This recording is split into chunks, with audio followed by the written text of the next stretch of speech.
All right, guys. Well, I'm back with another guitar. I don't know particularly exactly what model this is. I had a friend that traded me some stuff, telescopes and things like that I didn't need anymore. This is I guess it's a burst wood. It's actually got the extra frets. Um, oh man. So nice bacon neck. Let's see if we can show that to you guys. Bacon. Look at that. Man, it looks so cool. We got a little bit of fret sprout. I'm just gonna do that right now. So he bought this second hand, and it was one of the tuners was bad. So if you look really careful, you can see where it said burst wood. Um, I don't know what year it is. Um, I'm looking at it and I'm going, I'm holding it up next to a I'm holding it up next to a Strat right now. And I'm looking at it going, it is so close to the same thing. They just basically took this thing and removed part of the ball. So let's put that up there. It's like literally about the same. The curve here, the curve there. Boy, it sure is close. I think they just lopped off a half circle there. But I tell you, if you had a bunch of wood laying around, you literally could, recreate a fender neck out of this. I'm not really concerned about that. I was actually thinking, and maybe, I don't know if you can see that from there, the PV. This is an older PV, but I was thinking, and maybe take it and lop it so it looks more like a modern PV. I'll already just leave it like this, whatever, I always hate guitars that have no serial number. It's like the nut is loose. We won't worry about that too much. I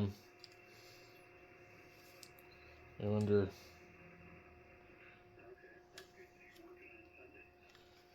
if the anyway. So okay. So here's what we have with the body, and we have this guy here.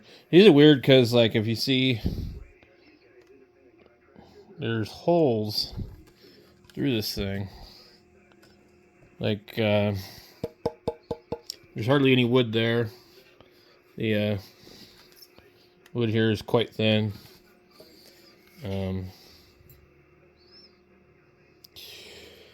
So we're just gonna put this together, see what it sounds like, and probably put like a fender bridge in it and go from there. So let me go get my sanding stuff, and we'll see if we can film doing the frets. I'm not going to get too aggressive with it. I just want it to be nice and smooth. So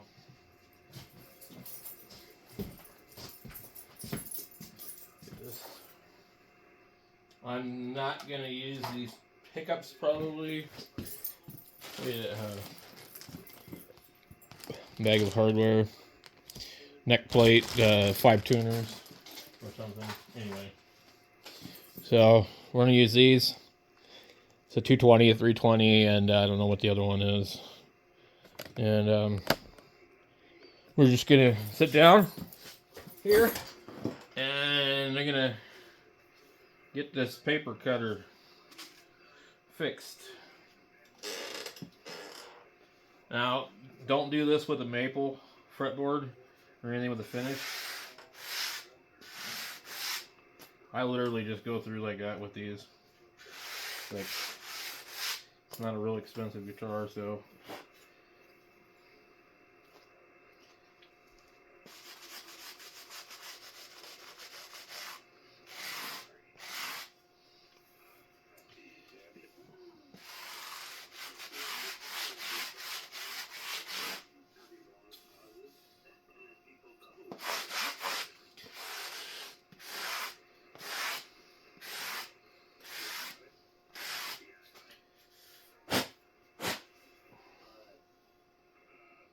I might actually have to file it because a couple of them are pretty nasty.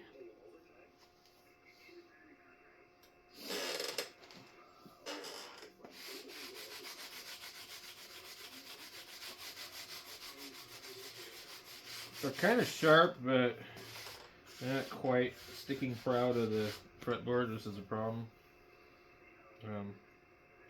They're kind of like sharp on the edges.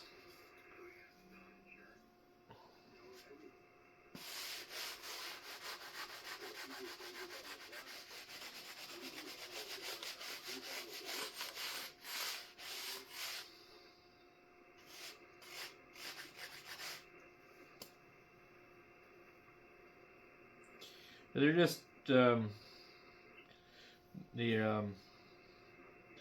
kind of like flat filed, so they're not sharp on the edges anymore, but they're not like pleasant. So you need like a different type of file to really get in here and do that. And I don't have one on hand. And they're kind of nasty. That one might actually be needing to be knocked down.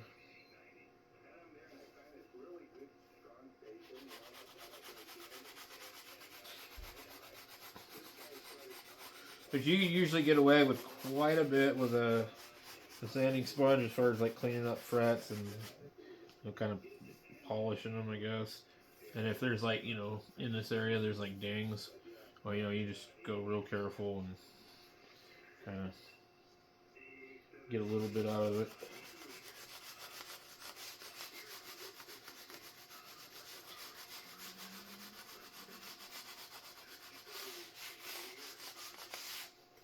My first thing that I notice when I pick up the guitar is, well, what does the neck feel like, Can I run my hands through it? Is it going to cut my hands, Does it feel nice? And, I'll take guitar. If I don't like it, I'll sand the neck. I've got one over here. This one's actually a nice profile. So this actually might make a pretty kind of good modding platform. I don't like the kind of like, they're really like kind of small frets. But they'll do. I'm going to go a little more aggressive on this. Because a little bit smoother. Just kind of just, I don't know, I usually have my thumbs, dragging on here, and I don't want my hand to snag on anything, if you know what I mean. So, let's see what we have. We've got a small file here. You can use anything you want. Let's see if we have one that's a little bit flatter, maybe a little finer.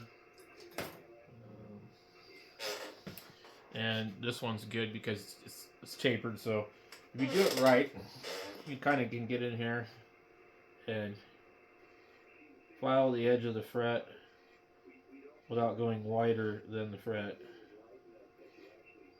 You reduce your chance of like damaging the wood. So usually if this isn't too bad, you really can just use the sponge and take it down, but it's not working good enough on here, so I'm just going to go in here, do this a few times, and like I say, you really don't want to do this without like having a neck you don't care about, and definitely don't do it to a treated, sealed maple fretboard. A rosewood, you can get away with it because what we'll do is, we'll just put fretboard conditioner on it, and it'll hide any sanding marks for the most part if we accidentally do.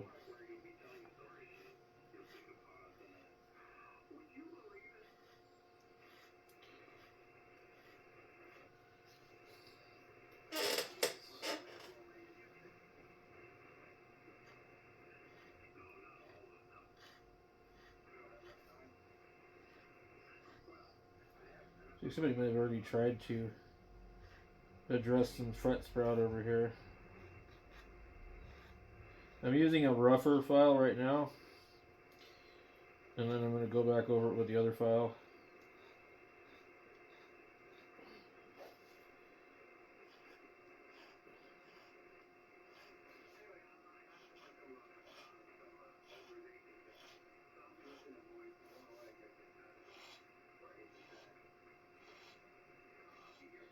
This is the most important thing, though, I think, for a guitar, for it like to feel like a really good one, is really nice fretwork, real good feel to the neck. Not every guitar is going to be for everybody. Some people don't like a thin neck. Some people like a big, thick, you know, U-shaped neck.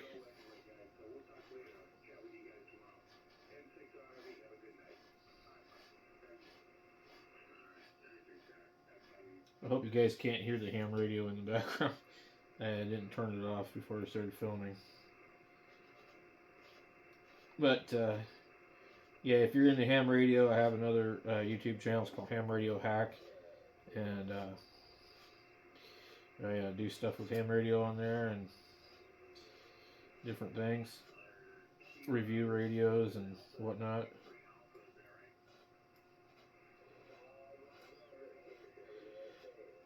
So this is kind of this file is really aggressive compared to the other one.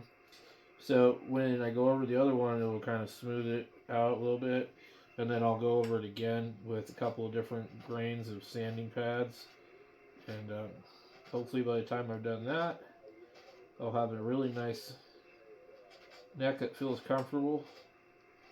This is kind of cool. It's got the extra one, so that's already really good. So this can get worse too as the weather gets dry, but yeah, usually you shouldn't have to do this too many times to a guitar.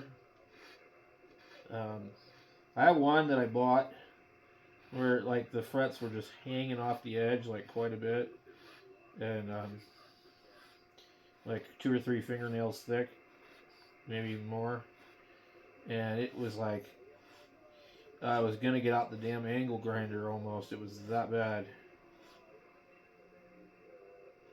So sometimes they do get really bad. And that one, I don't know why it was so bad. It was an ESP guitar, made in Vietnam, maybe that kind of tropical climate, and then coming to Arizona, dried all the moisture out of the wood and made it shrink like crazy, I guess. It's the only thing I could think of. The guy that I got it from had lived in Lake Havasu, which is one of the hottest places in Arizona, and it's really dry there.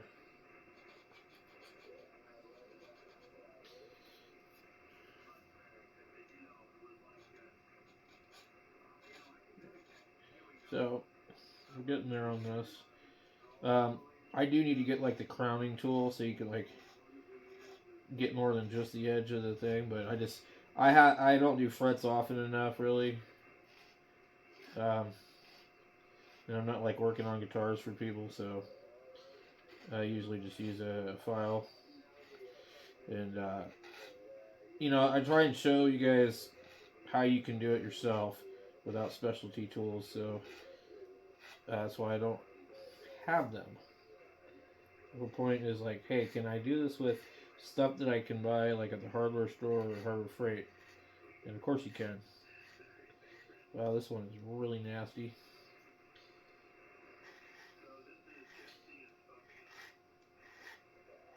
Okay.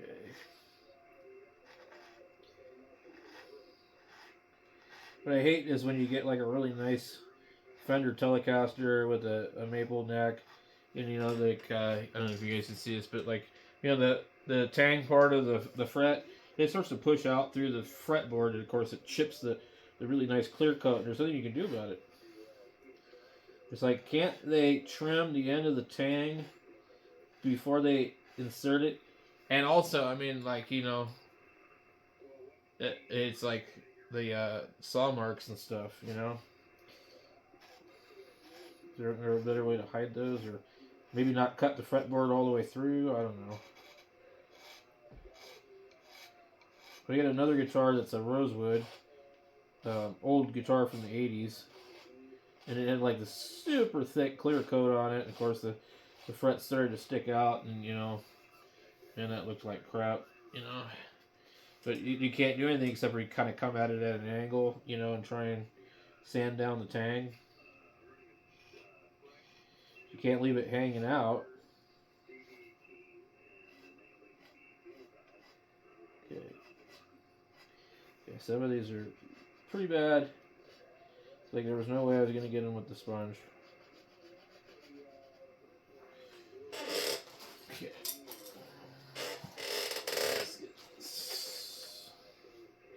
I might not even use that because I gotta go with this anyway.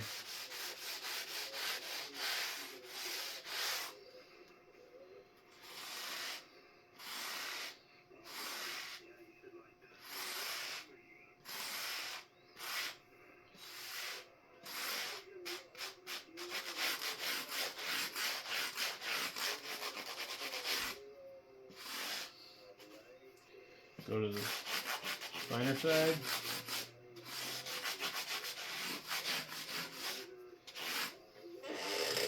Normally, so the frets, you know, I mean, they'll raise up, so you're not really going to damage too much of the wood. But you will get a little bit of it, so keep that in mind. So, and then if you just want to, you know, go like this, brighten up your fret wire, get any kind of gunk off of it, now's a good time to do that. Just don't get too aggressive with it.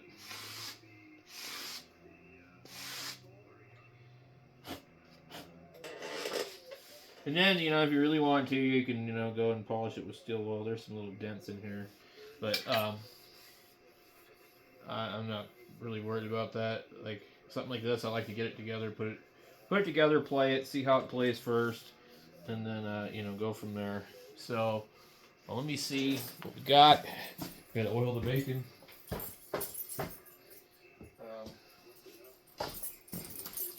I've been collecting mostly maple fretboards. So I haven't needed to do this in a while.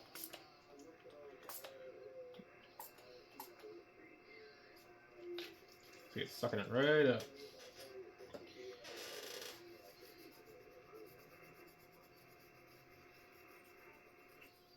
I don't really have any preference on fretboard conditioner.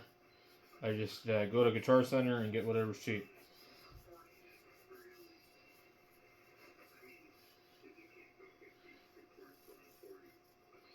First, these frets were just a little bit smoother, but oh well, what are you going to do? And then I always like to make sure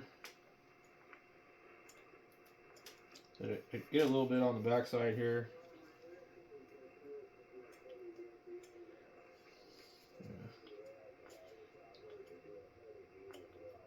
This thing's like not spraying. There we go.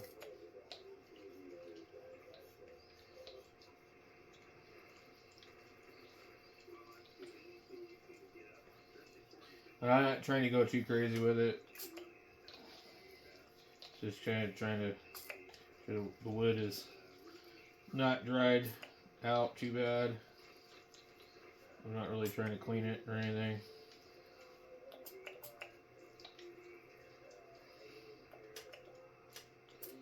You can use a rag to do this or whatever you want to do. I'm just going to use my finger to do it because this fretboard's pretty dry.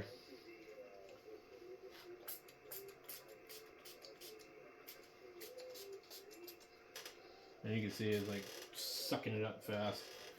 some people get really carried away with the fretboard, and you know they grease the damn thing up, well, like a goddamn wheel bearing, and it's just not necessary. It's good. It's good to do, you know, good treatment, you know, every few years or whatever. But I mean, like, you don't have to, you know, do this every damn time that you change your strings, and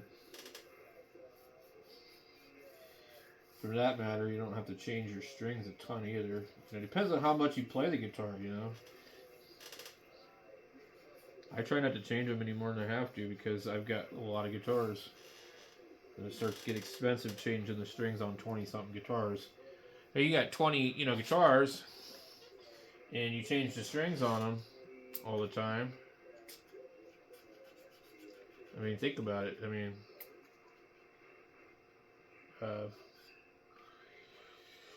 $6 bare minimum. It's not even $6. It's more like $7. So you know, you $140, you know, or more to change the strings on 20 guitars. Too much money. I don't know that this is rosewood. I think this is probably something else. Maybe Indian laurel.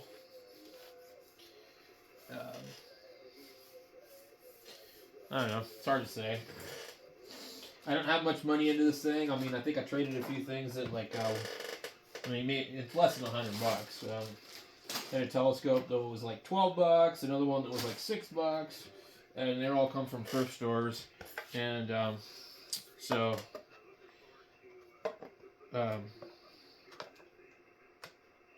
with the neck pocket on this thing, it's tight. Make sure we don't have a bunch of doo-doo in there. One of the things that makes the guitar crack here on the Squiers and other guitars is the neck pocket. It's too tight.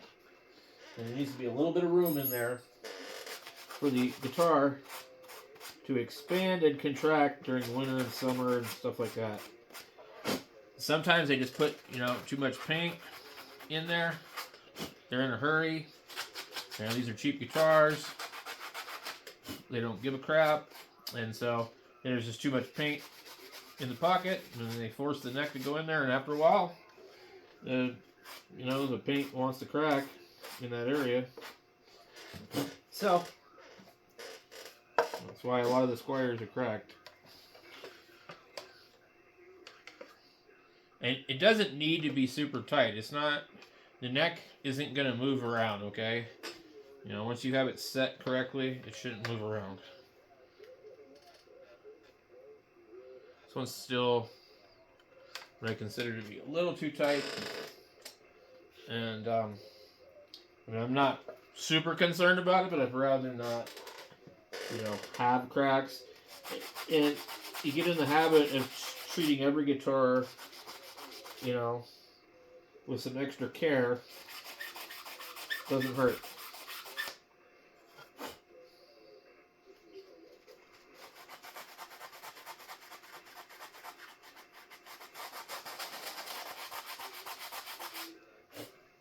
Okay. And we don't know what the neck angle is going to look like on this, so I don't know why this, you know, is taken apart. You know, I mean, it just needed a tuner, really. I don't know if there's a reason that beyond that he took it apart. So we got a bag of parts here. This is one of the ones that has like neck plate with the plastic behind it. The output jack, back cover.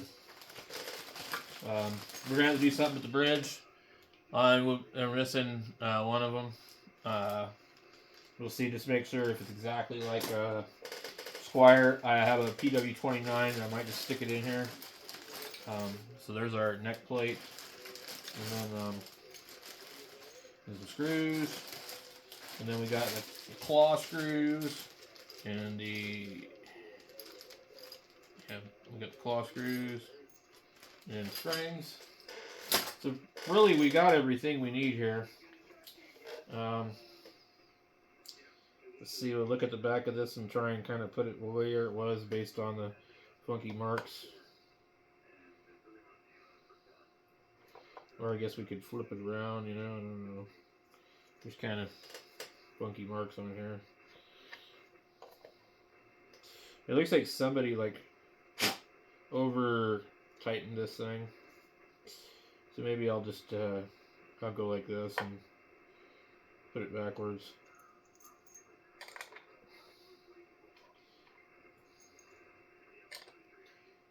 Hopefully I got...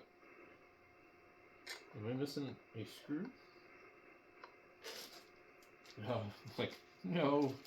I don't have any extras of these.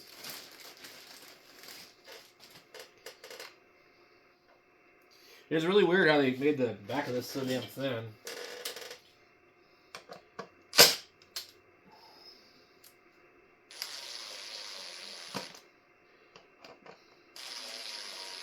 Everybody cringes when you use one of these. Like, it'll be fine.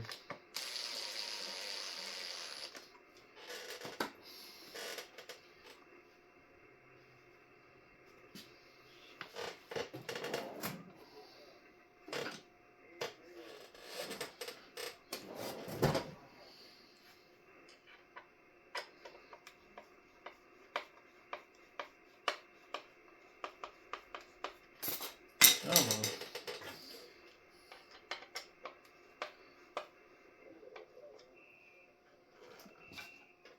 Okay.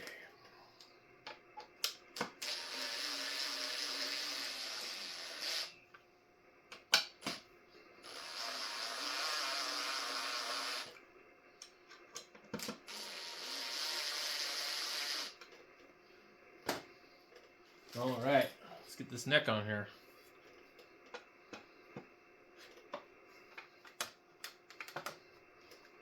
I'm just get the neck on there and we get a better idea of what am I looking at.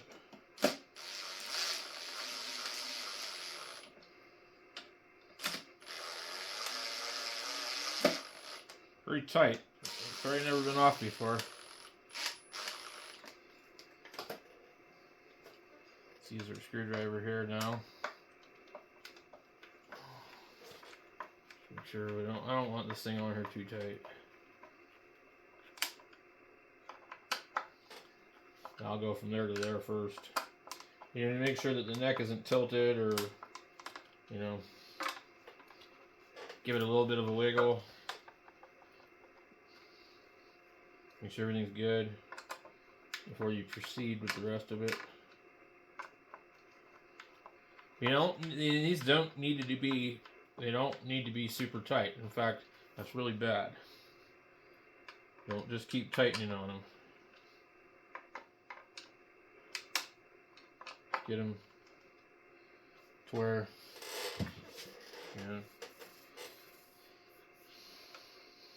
it's normal to have a little bit of movement for a while,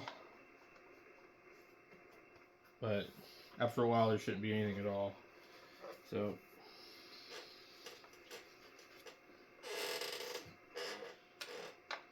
this one,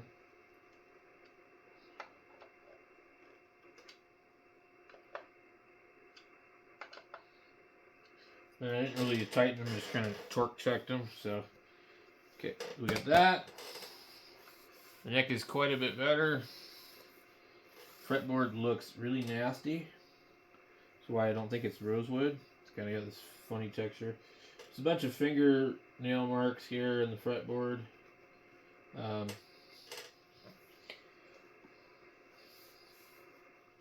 Yeah, I don't know what this material is, but I don't think it's rosewood, but maybe it is. So we got this guy here, and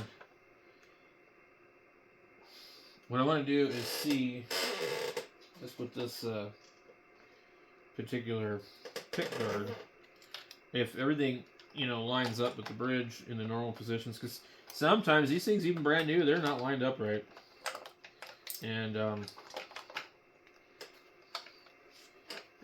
there's no point in fiddling with this one if it's not going to work right. Had a file stuck to the back of the magnet. It was stopping it from going in. So it looks like apparently the pick guard is warped right here. Now there's a way to fix that, but we're not going to do that in this video. We just want to see, is this going to fit in there okay? It's a cheap guitar. We don't really want to waste a Fender PW29 on it. And PW29 might not even clear it anyways. So, I've got other pick guards. I prefer to use the one that a guitar comes with, just because, you know, usually all the holes are going to line up everything. And so let's see what we got here. We have a wire going here. So we have ground. We have our input in. We have neck and the middle pickup. This wire here is not soldered on there anymore. And then if we wanted to be able to adjust the tone, I believe bridge one of these. I can't remember. So volume's going in on the middle, and this splits out to both sides. So this is going to pick your neck pickup here, and then I have this wrong. They pulled the middle pickup. Yeah. Okay, I see what they did. So you get neck, then middle, and then the bridge. So there's a tone on that and that. So what you would do if you want to use the tone for the bridge is you put a jumper between the middle pickup tone part and the bridge part that's not connected to anything. Or if you want to, you can run a separate wire.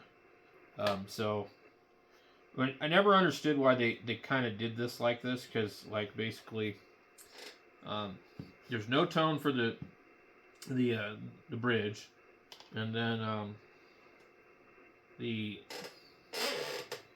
middle has its own tone, and the neck has its own tone.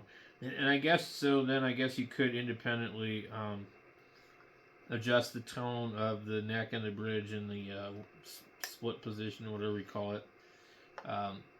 But I think they would have been good just having one tone control for all the pickups, no matter what.